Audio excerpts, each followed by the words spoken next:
Sebuah dunia yang penuh dengan kisah tersembunyi yang terungkap, membuka tirai menuju peternakan sapi.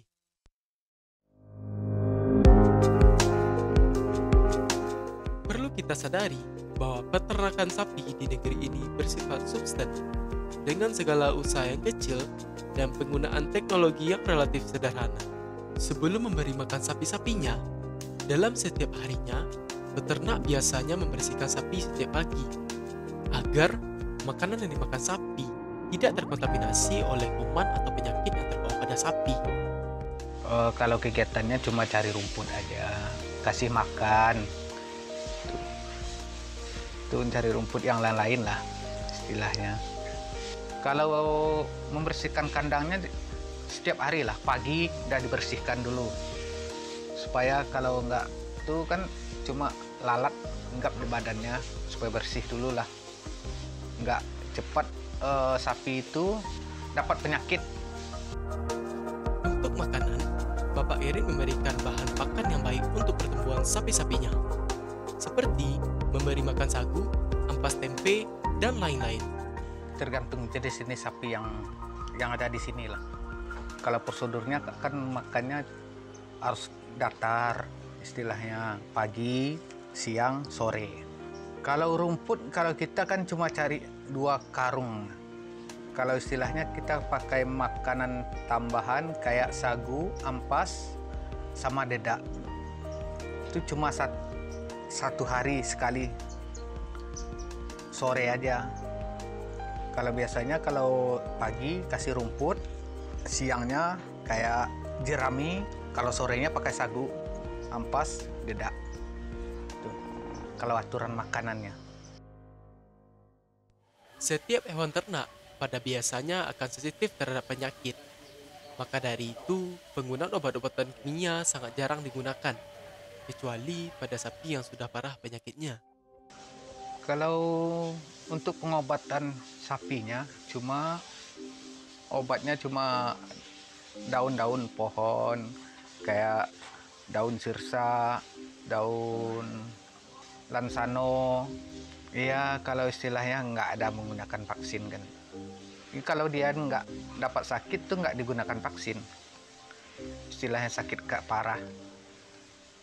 Emang dari pemerintah Kota Padang untuk divaksin sapi-sapinya supaya nggak penyakit.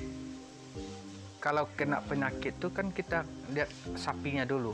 Kalau dia kurang makan, kayak nggak semangat, baru kita kasih obat kayak daun sirsa, daun lansano.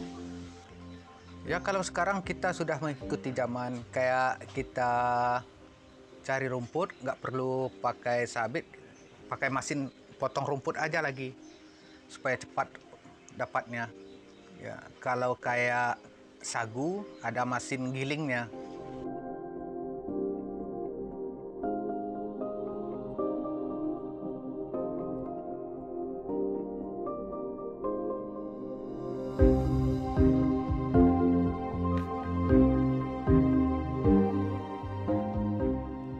Peternakan sapi biasanya akan menghasilkan limbah kotoran yang begitu banyak. Kemanakah limbah tersebut akan dibuang? Dan apakah baik untuk lingkungan? Jawabannya sangat baik. Limbah kotoran sapi yang bau dan banyak tersebut bisa menjadi pupuk bagi tanaman. Akan tetapi, sebelum menjadi pupuk, harus dilakukan fermentasi terlebih dahulu, seperti mencampurnya dengan serbuk kayu. Ya kalau dampaknya lingkungan kan baun kotorannya. Tapi kalau kotorannya ini kan kita olah lagi untuk jadi pupuk. Pupuk kayak tanaman bunga dikasih serbuk kayu, kita param dulu sekitar 3 bulan sampai 6 bulan. Baru kita olah lagi, baru masuk dalam karung. Kayak kalau guna pupuknya kan untuk tanaman aja. Kayak bunga bisa untuk padi, untuk ke sawah, kan pupuk organik namanya tuh. Istilahnya kalau dijualnya kan kayak orang belinya kayak untuk bunga, itu aja dijual.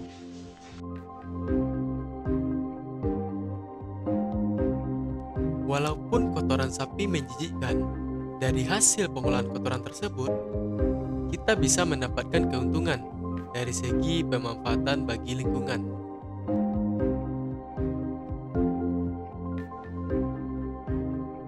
Pada era modern sekarang, orang lebih banyak memakai jenis usaha sapi konvensional karena untuk perawatan sapi-sapinya cenderung lebih cepat pertumbuhannya. Contohnya, untuk penggunaan bahan makanan dan perawatan vitamin lainnya, itu lebih baik ketimbang daripada perawatan sapi organik yang hanya memakan rumput saja. Dan juga, perawatan sapi organik itu cenderung lebih lama pertumbuhan sapinya. Dan untuk perolehan daging sapinya, kebanyakan kurang maksimal. Kalau konvensional kayak makanan tambah tuh, sagu, kan kita perlu pakai sagu, ampas, dedak, itu kita aduk baru kita kasihin sama sapi supaya cepat perkembangannya. Kalau yang organik itu kan cuma rumput aja, nggak ada makan tambah. Istilahnya kan pasokan untuk masyarakat, istilahnya dagingnya kalau untuk masyarakat kita lebih kurang lah pasokan daging. Kalau memang pasokan daging dari luar, kalau untuk Kota Padang memang kurang pasokan dagingnya. Supaya kita harus bergiat, sapi-sapi ini harus pakai makanan tambahan kayak sagu, ampas, supaya cepat besarnya kan tuh. Kalau kita sekarang ya kita perlukan sapi jantan, masalahnya pasokan untuk korban. Kalau biasanya kita kan yang betina kita kan untuk ternak, untuk perkembangan sapi, untuk dikembangkan lah.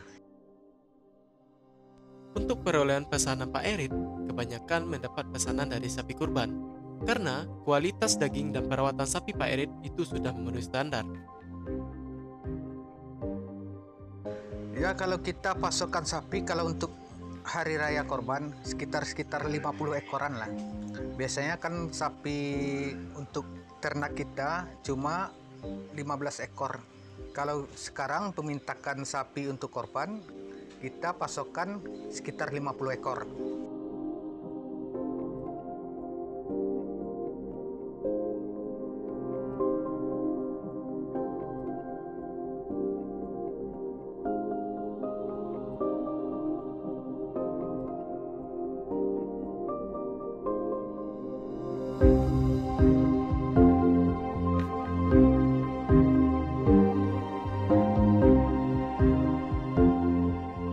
Usaha peternakan sapi Pak Erit sudah berdiri sejak 1990-an, yang dimana lokasi dari tempat sekarang sudah yang ketiga.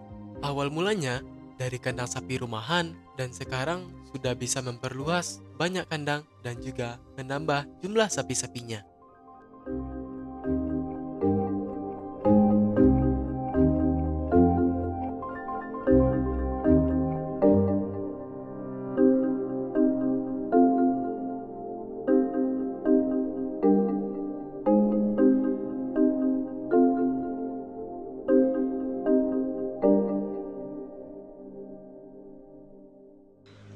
Ya kalau saya mengolah dulu dari tahun 90-an lah sampai sekarang. Dari pertama kita di depan, pindah lagi ke istilahnya pondok dulu, baru pindah sekarang. Yang sekarang dari tahun 2000-an. Ya istilahnya supaya berkembang lah sapi ini untuk keluarga lah.